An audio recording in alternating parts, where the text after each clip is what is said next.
kami sekeluarga akan terbang dari kota Jeddah menuju Jakarta langsung, yaitu pada hari Senin tanggal 9 November tahun 2020. Akan bekerja keras untuk beliau kembali. Insya Allah kalau saya presiden, saya jemput beliau ke sana. Sekalian umroh, pulangnya bawa beliau, kan gitu kan? Boleh, nazar boleh Pak itu ya? Boleh. Prabowo Sandi yang hari ini menandatangani fakta integritas untuk mengantarkan pasangan capres cawapres Ijtima Ulama kepada pintu kemenangan yang berkah. Sehingga kawan-kawan semua, ayolah, Pilpres kemarin sudah selesai, Prabowo sudah selesai. Jangan mau dendam, jangan mau sakit hati. Sakit hati, apa gunanya sakit hati? Ya kan? Aku disakiti, aku dijelekin. Kemarin itu partai-partai, BPN, Prabowo Sandi itu adalah alat kendaraan perjuangan kita. Kalau kendaraan udah mogok, ya jangan dipaksain kita naik, turun bareng-bareng, cari kendaraan lain. Saya bersyukur Tuhan telah memberi kepada saya terlalu banyak. Jadi itu, kalau kamu tidak bisa berbuat banyak, berbuat sedikit. Kalau tidak bisa berbuat sedikit pun, jangan berbuat rusak.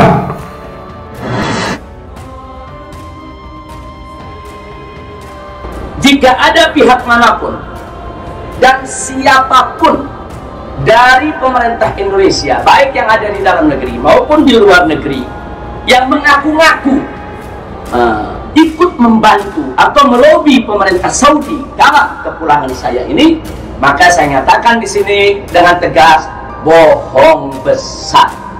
Nah, sekali lagi, bohong besar, hoax. Insya Allah kalau tidak ada halangan dalam waktu dekat, saya sekeluarga akan kembali ke tanah air.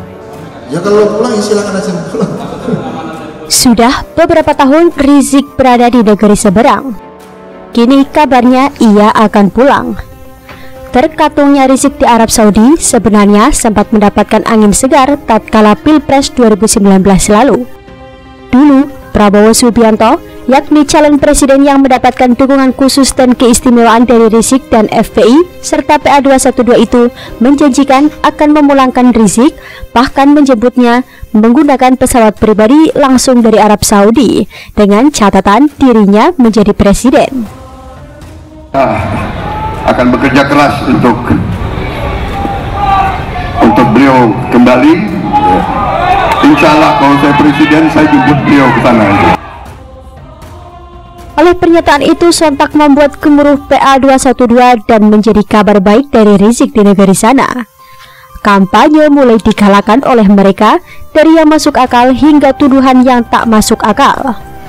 Dengan harapan Prabowo menang, Rizik bisa pulang. Sayang, Tuhan berkehendak lain. Takdir berkata Prabowo tidak menang dan Rizik tidak bisa pulang. Hingga akhirnya terkuak kasus Rizik yang mengalami overstay, pencekalan, dan lain sebagainya. Kasus itu digerakkan secara masif oleh Rizik dan FPI-nya menjadi drama yang menghiasi layar pemberitaan Indonesia. Hingga kini, kabar kepulangan Rizik sudah di depan mata. Namun Prabowo tetap stay cool saja. Tidak ada gerakan, pernyataan, bahkan lirikan. Menteri Pertahanan Prabowo Subianto dinilai tutup mata terkait kepulangan Imam Besar Front Pembela Islam Habib Rizik Syihab. Hal tersebut diungkap oleh pengamat politik Deddy Kurniasyah. Menurut Deddy, ada kesan yang muncul dari Ketua Umum Partai Gerindra yang menjadikan Rizik sebagai komoditas politik di Pilpres 2019. Sebagai politikus, Prabowo terlihat benar hanya memanfaatkan pengaruh Rizik untuk kepentingan Pilpres. Dan kondisi ini dipastikan dipahami oleh Rizik juga loyalisnya, bahwa tidak ada idealisme kelompok, yang ada hanya kepentingan politik. Beber Deddy dikutip dari cpnn.com pada Jumat 6 November 2020. Direktur Eksekutif Indonesia Political Opinion juga menyebut Rizik dan pendukungnya pun tak berharap banyak kepada Prabowo. Selain itu, dalam pengamatan Deddy, ada kecenderungan pendukung Prabowo memilih partai politik yang berseberangan dengan pemerintah saat ini. Oleh karena itu, Dedi menegaskan bahwa Prabowo sebagai Menteri Pertahanan sebenarnya memiliki akses yang luas untuk memperjuangkan pemulangan Rizik. Namun, kata Dedi, Prabowo lebih diam dan melakukan kegiatannya sebagai bagian dari pemerintahan Jokowi. Sebagai bentuk takdimnya menjalani tugas sebagai Menteri Pertahanan terhadap Jokowi, Presiden Indonesia. Cukup disayangkan, keberadaan Prabowo di pemerintah yang terang-terangan mendapatkan keuntungan elektoral dari Rizik Syihab sekalipun tak bisa berbuat apa-apa, jelas Dedi. Memang benar bahwa saat kampanye Pilpres 2019 lalu, Prabowo mengaku akan memulangkan Rizik Syihab dari Arab Saudi jika menjadi presiden. Bahkan, Prabowo akan menyediakan pesawat pribadinya untuk menjemput sang Habib. Namun, hal tersebut tak terlaksana karena pada kenyataannya Prabowo kalah lagi dengan Jokowi. Sebelumnya, dilansir dari tirto.id, Prabowo Subianto dan persaudaraan alumni PA 212 mesra selama menyongsong Pilpres 2019. Namun, kini hubungan itu renggang, berbalik 180 derajat. Terutama setelah Ketum Gerindra ini mengaku jabatan Menteri Pertahanan di Kabinet Jokowi Ma'ruf. Awal mula hubungan akrab PA 212 dengan Prabowo terjalin lewat Ijtima Ulama Jilid 1 hingga 4 mulai 27 Juli 2018 hingga 5 Agustus 2019. Dalam Ijtima Ulama 2, Prabowo menyanggupi permintaan PA 212 untuk memulangkan Imam Besar FPI, Rizik Syihab.